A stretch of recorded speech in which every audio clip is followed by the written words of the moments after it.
Hi, Dan. Hello. How are you doing?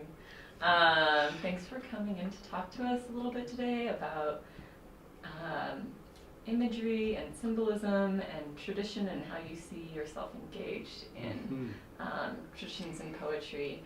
I have a really big question to ask first of all, which is just what do you define as tradition in poetry? How do you think of tradition? I remember at one point um, you asking us in workshop if we considered ourselves traditional poets, and I think that uh, students were a little confused or bewildered by what you meant, and I think there's a stigma associated with being a traditional poet. Yeah. And so I'm curious how you define Well, think of tradition. when I was a student too, there was such a stigma, maybe even more so than now, around what a traditional poet might be, because it implies a kind of conservatism, a kind of servile attention to form, rhyme, things that for anyone who fancied themselves an experimental poet were a kind of anathema. And of course, I thought of myself at the time as an experimental poet and felt that there was this real divide.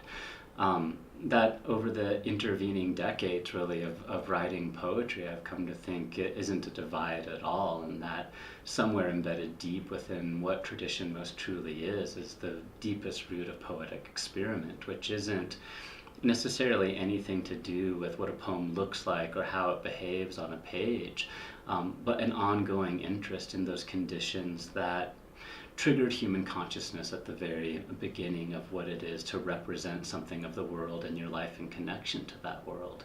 So as for what tradition might be, for me now, it's almost anything that has found a way to persist through time and that contains in it, at least for me, some effort at a primary want to speak meaningfully about what it is you live within and who it is you live among.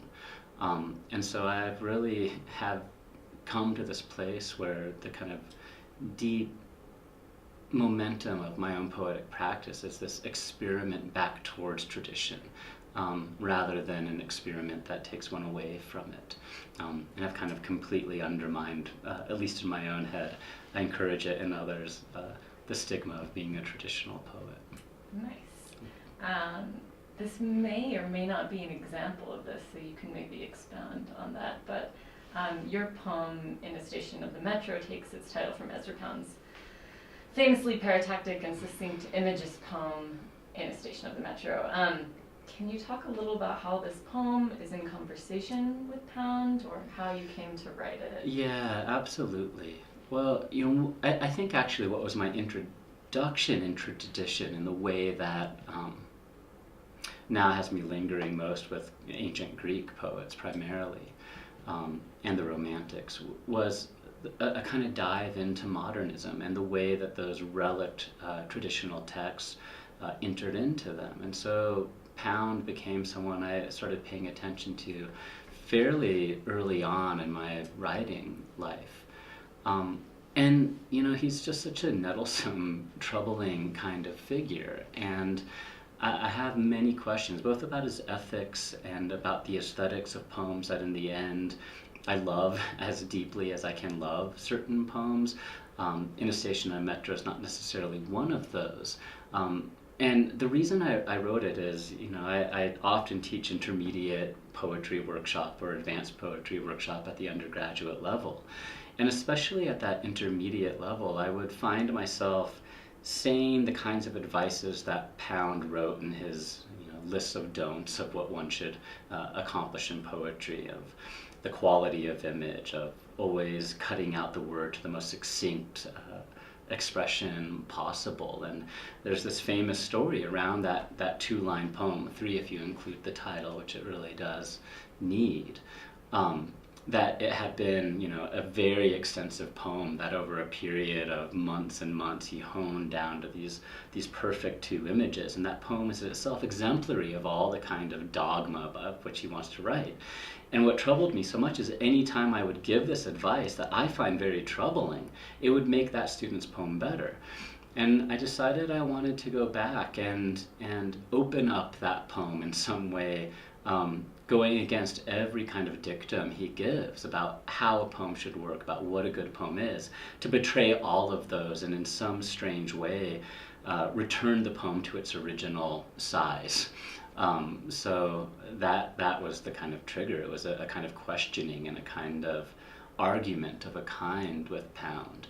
And a hope to say that there's kind of beauties inside completely behaving against the received wisdom of what a poem should look like, and a kind of honor, and in a certain sense, like that experiment within tradition is also a deep hope of a kind of resuscitation, a kind of keeping alive that which had been abandoned, even those things that had been abandoned because they've been cut from a given poet's writing process. I'm curious about what it is to honor those things that have been ignored.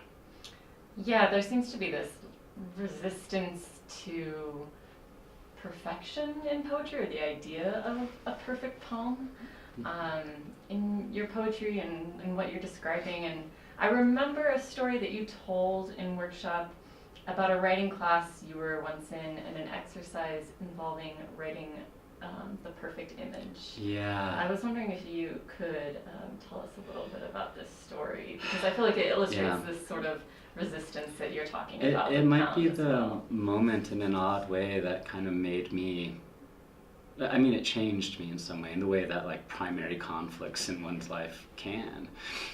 It was in my first year in graduate school, and the workshop instructor asked each one of us to come into class the next week with 10 lines, where each line is an image.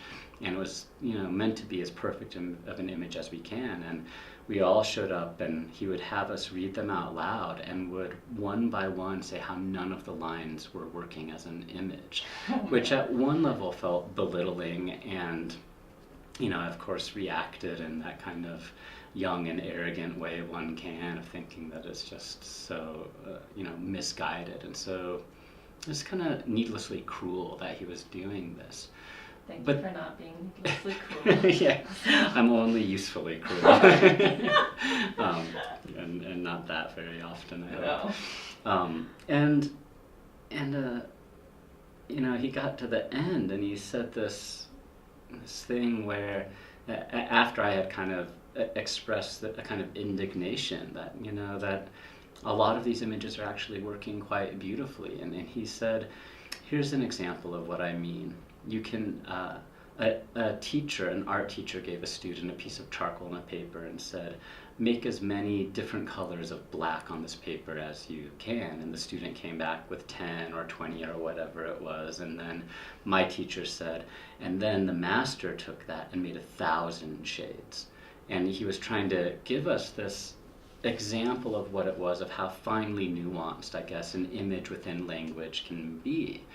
And I thought, well, at some point, as you're like trying to create a blacker and blacker and blacker black, you like scrape through the paper entire. And that part of what it is to be a poet is to come to some understanding about the limits of what your medium actually is. And our medium is language, and the particular kinds of abstractions that inhere in it, despite the deepest desire we might have to speak as accurately as we possibly can, and to not own up to the failure of language at times is to coddle a sense of our own perfection that really poetry's there to break apart and question.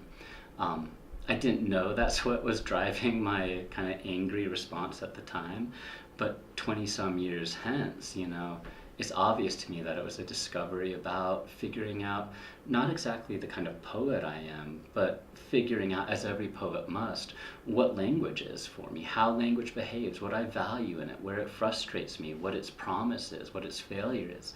All of these things are something that must deeply be learned and probably answered idiosyncratically, like it's tied to the nature of the person.